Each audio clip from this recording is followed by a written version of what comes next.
This week on the WriterCon podcast. Everyone always says you need to read, and I do think that's true, but I would add you need to read across many, many genres, like just read across the board. You will learn something from each genre. For example, I love to read poetry. I can't write it, but learning how to be that concise with words, how they sound together, how to convey an emotion with 5 words or less, very handy when writing suspense. So read a lot and read all over the place. Welcome to WriterCon, a gathering place for writers to share their knowledge about writing and the writing world. Your hosts are William Bernhardt, best-selling novelist and author of the Red Sneaker books on writing, and Rene Gutteridge, best-selling author of over 30 novels and screenplays. Hey there, writers. This is a very special episode of the podcast because it features an interview with our WriterCon Sunday keynote speaker, Lisa Gardner, one of the most successful thriller writers, in fact, one of the most successful writers, period, on the face of the planet. Of course, we previously interviewed Susan Meisner and Tosca Lee, both major writers who will also be delivering addresses at the conference. So, Rene, at this point, we have been doing this conference for a while, and we've seen a lot of keynotes. Mm-hmm. Do you have one in particular that sticks out in your mind? You know, I love having Don Moss. Yeah. I've followed him for a long time. I consider him like one of my teachers. I've read his books. I've gone to his workshops. So to have him come was wonderful. And, it was one of those awkward moments when you feel like you know somebody better than they know you. Because you're just like, you've taught me so much. And they're like, thank you, ma'am. But it was really great to have him. So yeah, I agree. That was terrific. Well, for that matter, last year's Sunday keynote, Robert Dugoni gave, I thought, the best inspirational get out there and write talk I've ever had. But I think my absolute all-time favorite was Dan Millman. You remember, at this point, he's over 70, and he started his speech by doing a handstand on one of those crummy little plastic chairs that they had in the conference room. Of course, he is a former world-class gymnast, but man, he's still got it. I was impressed. Jesse, what about you? Do you have a favorite WriterCon moment? Well, mostly it's just like watching as a non-writer, right? Watching, there's always one speaker who gives a sort of different or new piece of advice, and watching that like click with somebody in the audience who I've been watching, like hear all of the normal, write every day, whatnot, like finally connect with a speaker on like what has been blocking them or troubling them in their writing journey, like seeing that connect and like seeing their eyes open a little bit and like see the excitement return. Like, I always enjoy that because like I'm like, that person's life just changed just then. And I'm like, good. Oh, that's great. All right. Our interview today, as I've said, is with Lisa Gardner, a #1 New York Times bestselling novelist. She says she began her career in food service. I think that means she was waiting tables. But according to her, after catching her hair on fire several times, she decided to take the hint and focus on her writing. She says she's a self-described research junkie, and she transferred her interest in police procedure and criminal minds into a streak of internationally acclaimed novels. She's been published in more than 30 countries. She's had 4 books become movies. That's At the Midnight Hour, The Perfect Husband, The Survivors Club, and Hyde. And she's been on television repeatedly. Her novel, The Neighbor, won the best hardcover novel from ITW, the International Thriller Writers, and as a former board member of that group, I can tell you that is a serious big deal. That's an award everybody wants. She's won the Grand Prix de l'Actrice d'Elle, I'm sure I mispronounced that, awarded in France. She's got the Daphne du Maurier Award for a book called The Other Daughter, and she got the Silver Bullet Award from ITW for her work on behalf of at-risk children and the Humane Society. So much to talk about. And we will talk to Lisa right after this news segment. Jesse, take us away.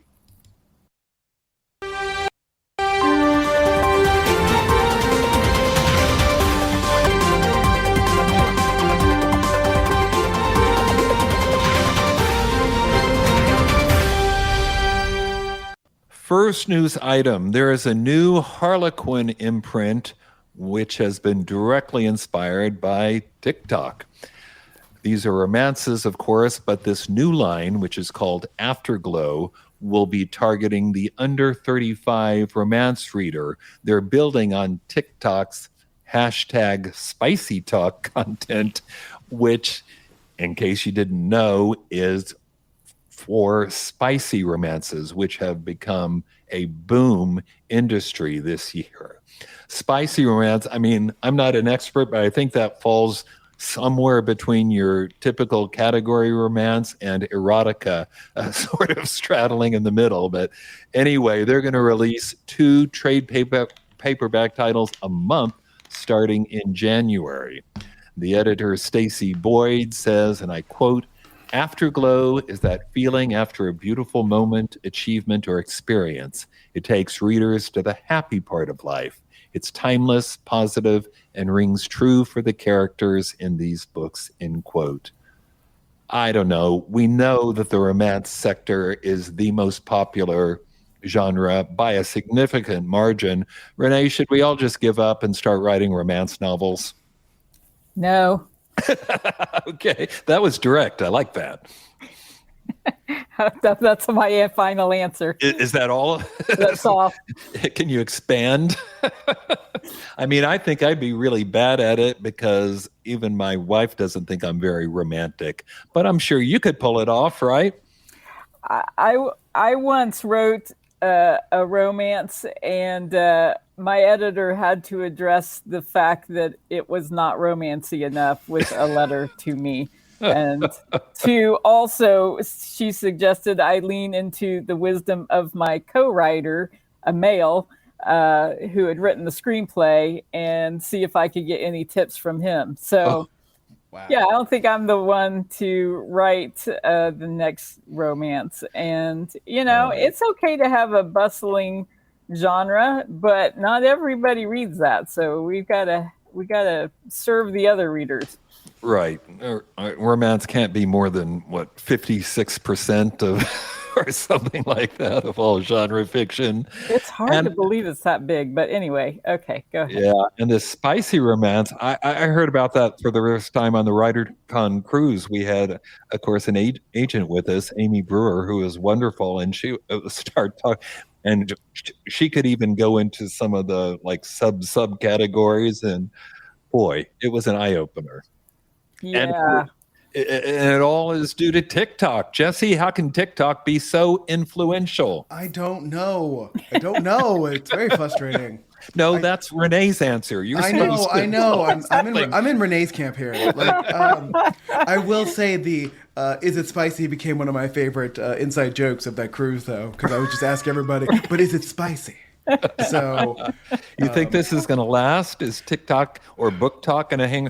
Is it going to be replaced by Threads? I don't know. Well, probably not, since apparently the Threads engagement dropped off dramatically after it launched by 50% or something. Yeah, I mean, I keep waiting for TikTok to be made illegal, and it keeps surviving. So who knows? Yeah. I don't know. They keep saying, but not doing. I mean, I think eventually people will figure out what it is about TikTok that allows for this kind of engagement, and we'll be able to replicate that in other forms.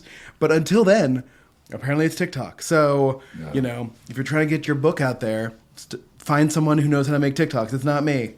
So, okay. Since it hasn't come up in this episode yet, ask ChatGPT how to make a successful TikTok for your book. Well, as it happens, that's exactly where we're going with news story number 2.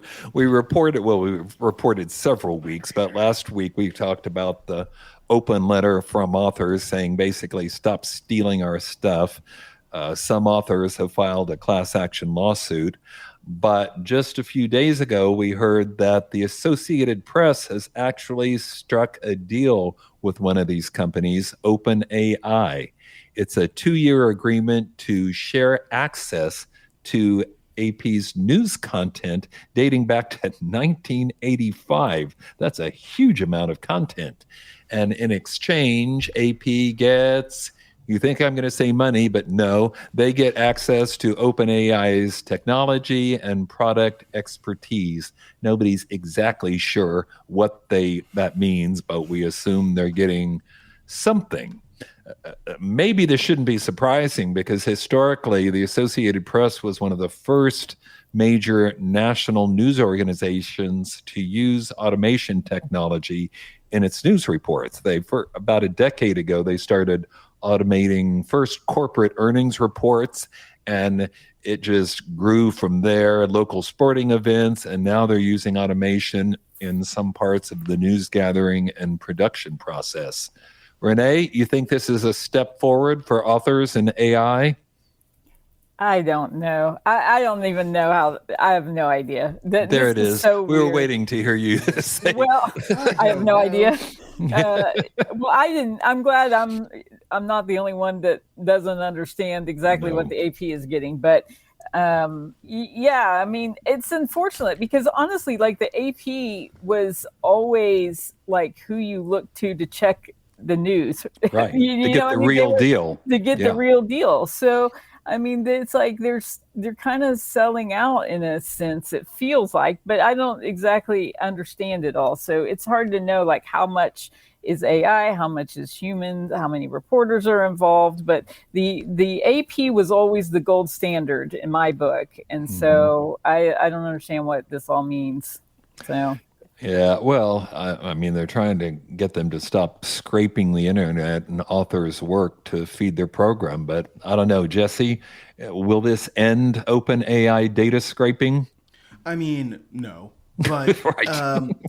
I will say the one good thing about a partnership with the AP with AP is like I do trust AP to not like abuse this and to use it well. It would be nice to know what they're actually getting from it, but there are ways that AI systems can help us, automate and improve and speed up delivery of news. Maybe, I don't know, listen, OpenAI, if you're listening, I know you're listening because you're scraping everything. Like, they'll listen to the transcript when it's posted. OpenAI, I'm talking to you directly here. You can come up with a tool to help us figure out what news is real and what news is fake. That's what we need. You can really improve your PR with us, content creators / people you're stealing things from. We don't need faster news. We need accurate news. Yes. Ooh, that's a tagline for something. Can we make that a tagline of the podcast now? I don't think that's where the AI money is. No. But wouldn't that be nice? Well, and here's the thing.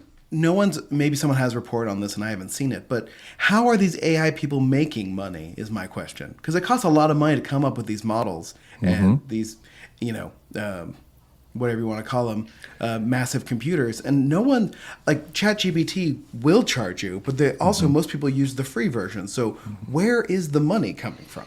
That's eventually going to change, don't you think? Eventually, they're going to start charging people for this. That's right. They're going to get you hooked where you can't think anymore, and you have to put everything into ChatGPT to get an answer, and then they're going to charge you $14.99 a month, right. And your brain has stopped working, and you're going to be completely dependent on it.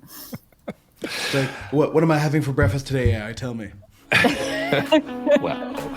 It's the Forbin project all over again.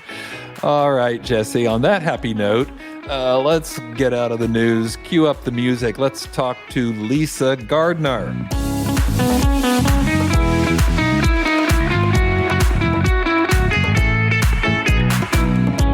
Lisa Gardner, welcome to the podcast.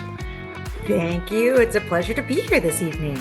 Oh, it's great to have you. Okay, we have a traditional first question. If you could offer writers one piece of advice, what would it be? Ooh, I got this one. Okay. Everyone always says you need to read. And I do think that's true, but I would add you need to read across many, many genres. Like just read across the board. You will learn something from each genre. For example, I love to read poetry. I can't write it, but learning how to be that concise with words, how they sound together, how to convey an emotion with 5 words or less, very handy when writing suspense. So read a lot and read all over the place. Yeah, every word counts, but they've got to be the right words, right? Exactly. Well, congratulations on the publication of your most recent book, One Step Too Far. Tell us about it. One Step Too Far is the second book in the Frankie Elkin series. She's like an everyday average person who's obsessed with solving missing persons cold cases. In this case, it brings her to the mountains of Wyoming, where a young man has gone missing. She joins the search team, and I call it Agatha Christie Goes for a Hike. It's basically, and then there were none, set in, the far outback of Wyoming. That is fantastic. So where did the idea for this book come from? It's interesting. I'm an avid hiker. I live in the mountains of New Hampshire, and all of my 30 plus years, I've just never written about hiking. But there was a really great article that came out about the number of people that go missing each year on our national public lands, like our national forests. Yeah. And these are the kinds of cases that fall through the cracks, so to speak. So they're perfect for Frankie Elkin. When someone goes missing in the woods, it's a volunteer effort to find them. And there'll be a ton of volunteers, hundreds of people and dog handlers, drone operators, ATV guides. And a lot of the community goes into this and really tries very hard. But once you reach a certain threshold of time, when it looks like you probably will not get positive results, these volunteers have to get back to their everyday life. So slowly but surely, they all fade away. And for the family of the missing, there's no closure, and they still don't know what happened out in the woods. Oh, wow. That is intriguing. Wow, I'm sold. I'm going to have to read this book. Okay, before we go any further, I want to thank you up front for coming to WriterCon and giving the keynote speech. I know how busy you are, so you must enjoy conferences at least a little bit, or you wouldn't be doing it, right? Oh, I'm very excited. And I'm very excited for WriterCon. That's one of my favorite kinds of conferences because, we get to be in the company of our own kind, other people who want to argue about point of view and, hear voices in their head and, possibly, spend a great deal of time thinking about how to get away with murder and, haven't been arrested yet. So it's all good stuff. I can't wait. I'm looking forward to it tremendously. Oh, fantastic. We are so excited here, and I cannot wait to meet you. Thank you so much for coming. Oh, I can't wait. Thank you. And I always learn something. There's never any moment in this industry where you know what you're doing. Congratulations on your 7 novels. Thank you. Thank you so much. So I heard that you actually started your career in the food service industry. Is that right? What happened It's there? in our official bio. It must be Yes, true. So. yes, it is a sad, sad story. So I was very lucky in that I wrote my first book when I was 17. And of course, writing during the day. That's like you completed it, completed. Oh, wow. That's fantastic. It's a great example of sometimes it's best not to know any better. I mean, I lived in Oregon. I never met an editor, an agent, an author. I didn't know what could or couldn't be done. So I'm ambitiously writing during the day, need to make money, of course. Yep. So I was waitressing at night. And I will assure you, I was the world's worst waitress. One of our appetizers was something called flaming saganaki, which is this cheese that's deep fried. And then you take it out to the table and you pour brandy or something on it and you torch it. Except, this was the early 90s and there was a lot of Aquanet. And when I went to torch it, my hair just was.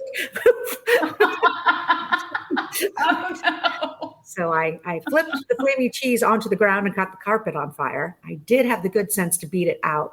And I decided waitressing was probably not a good job for me and really needed the book thing to work out. No judgment from me. I've had a lot of different jobs myself. So you may be the only writer in history for whom writing was a safer choice than your other job. Well said. Well said. And speaking of things I've never seen in anybody else's bio ever, is it true you wrote and sold your first book while you were still in school, in college? I did. So I actually wrote the first book right before I went to college, and I didn't know what to do with it because, again, I didn't know anyone who in the industry. So I just put the manuscript under my bed because, what else are you going to do? I went off to college back east to the University of Pennsylvania. And when people said, what did you do this summer? I'm like, oh, I wrote a book. And at a certain point, people are like, you should try to do something with it. And, I rewrote it a couple times. I followed, we had books back then, how to write and publish a novel, no Google, but followed the instructions. And I got very lucky. The publisher I reached out to, the editor actually recognized my address as the dorms at Penn because she went there too. Aww. So she, gave the manuscript to read, and a mere 2 years in revision work later, it all worked out.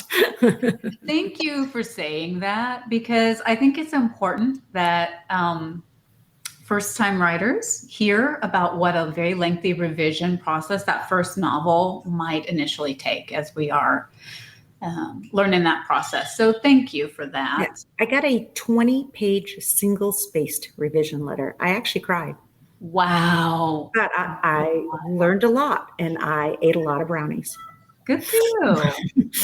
So I got to ask, I hear you host Okay, stop. Let's pause. Jesse, you're going to have to cut this out. Mustafa has broken in.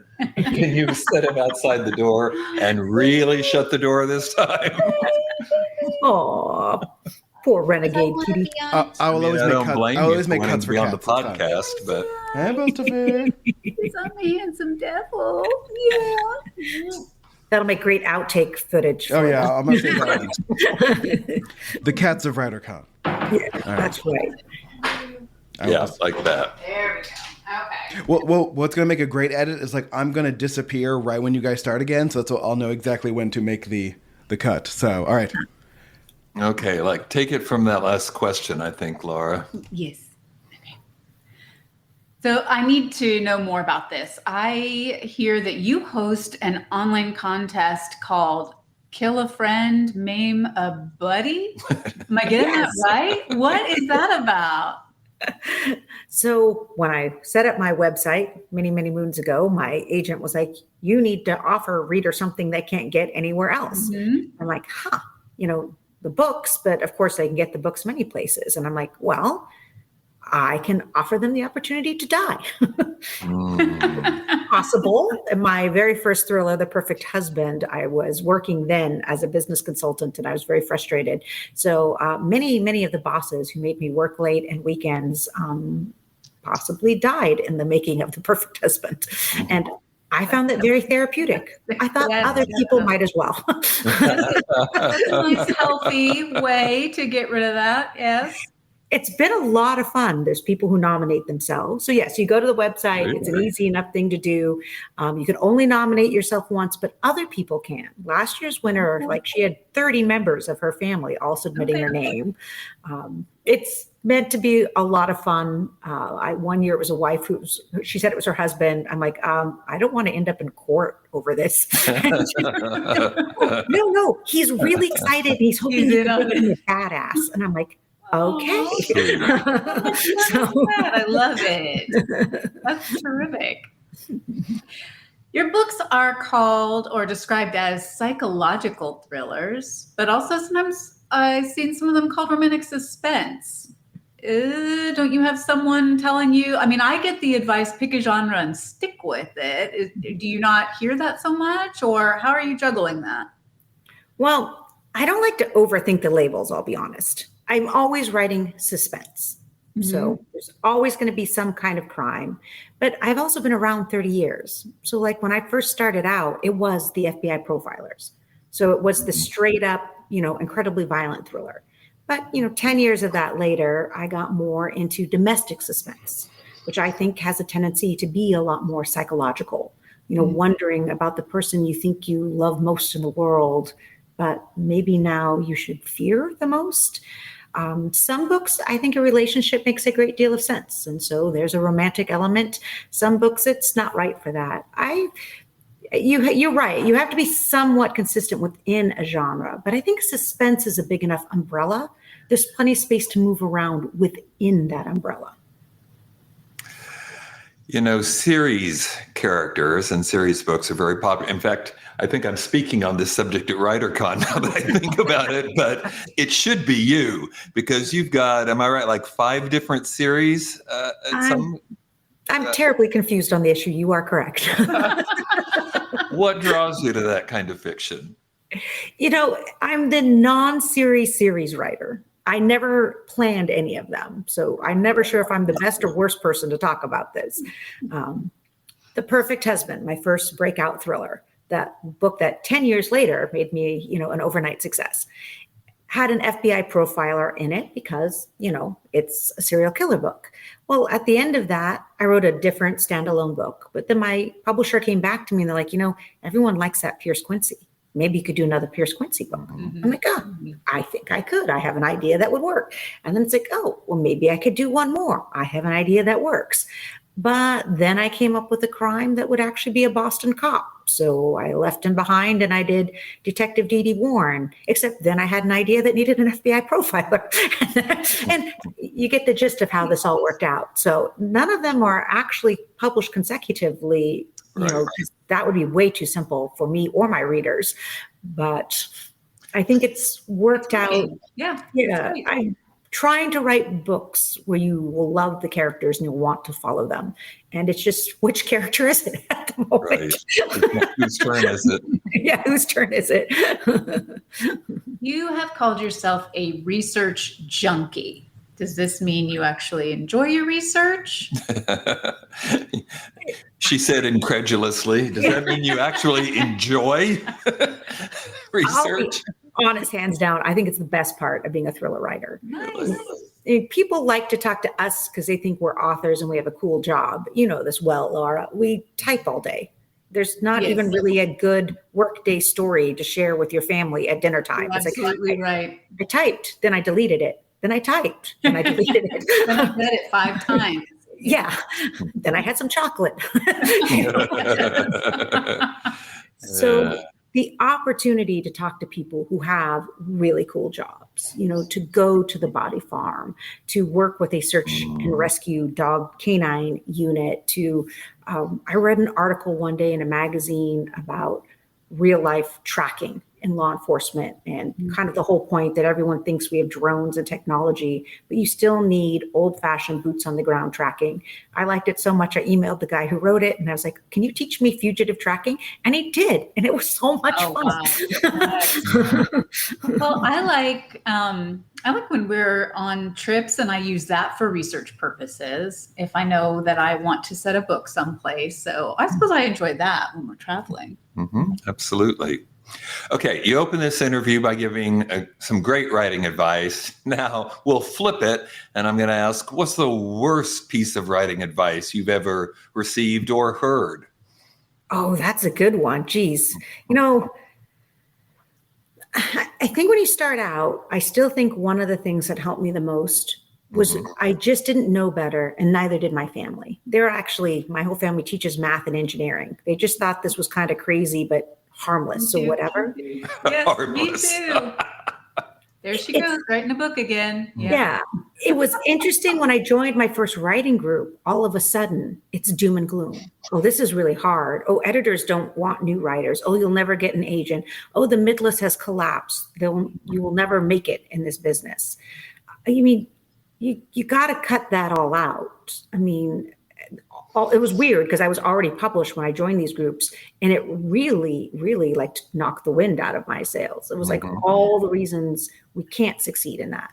There is no way to go about writing a novel, which is isolating enough and challenging enough and, just mind-boggling enough, being inundated with that kind of negativity. You have to just believe you're going to do it. It's going to be great. And if not this book, well, then the next one. That's the one that 10 years later will make you an overnight success. Right. And stay away from the negative voices, right? Yeah. Okay. You mentioned you've been doing this for 30 some years. there must be some tips, tricks, suggestions, advice. What are some of the things you've picked up along the journey? Well, actually, that's the best word, journey. I think like a lot of aspiring novelists, when I first started out, I was looking to, have it made, to hit the New York Times, and then I'd feel like a published author, or to be in hardcover, and then I'd feel like a published author, or sell so many copies, and then I'd feel like an author, maybe be reviewed in the right publication. At the end of the day, we don't control any of that. And what I did discover when my second thriller hit the New York Times list is when I got up the next day to write, it was just as hard as the day before. I mean, my beautiful manuscript had no idea that I was now suddenly successful, but here it was. So I think the trick to sanity in this business is we are writers. What we do is write. And that's where our focus needs to be. That's the process we need to be thinking about. And if we're enjoying telling a great story, the rest will follow. Okay. Love it. So what does your writing day look like now? I like writing first thing in the morning. I also think you can't think about it too much. Bad things will happen. Just get coffee and get to the computer. And I'll try to get out, so many words, and then I'll take a break late morning, early afternoon. I'm a big hiker, something outside, and it's, with the help of my 2 canine assistants, it's often how I think through what I just wrote, kind of figure out, oh yeah, everything I did wrong. Then there's the revision process later that day. And by end of the day, I'm not good at writing after 3 p.m. for whatever reason, but as you know, in our line of work, there's a lot of business side to all of this too, on social media and web. So all of that kind of stuff, all the miscellaneous stuff. Well, we always ask this question. Are you a plotter or a pantser, or a planner or a pantser, depending on which one you like? See, and this is why I love writing conferences, because we can debate this passionately for the next 2 days. And we have, yeah. Exactly. I always consider it the writing equivalent of tastes great, less filling. Like you are what you are, and you're committed to it. But I am a pantser. I actually started out plotting because the first few books were too terrifying not to know what I was going to write. Sure. But what I found for me personally, because both work, it's just whatever works for you. My books were more linear because by definition, when I'm plotting, I'm coming up with like a year's worth of good ideas all in that day. So it's really the best ideas I had in one day. So what I like to do now is come up with the crime, do some work with experts. And generally in that process, I start getting a lot of good ideas and logical steps. Investigators need to be smart. But then I kind of just see how it evolves from there. And I never know who did it till the week before deadline. And it is really stressful. And maybe that's the part I should work on. Wow, that's so hard to believe. Seriously? Like you don't know till you get there? I don't. And what I love about it, I feel like, when readers come up and say, I never saw it coming. I'm like, yeah, me neither. I can't telegraph what I don't know either. So. Perfect.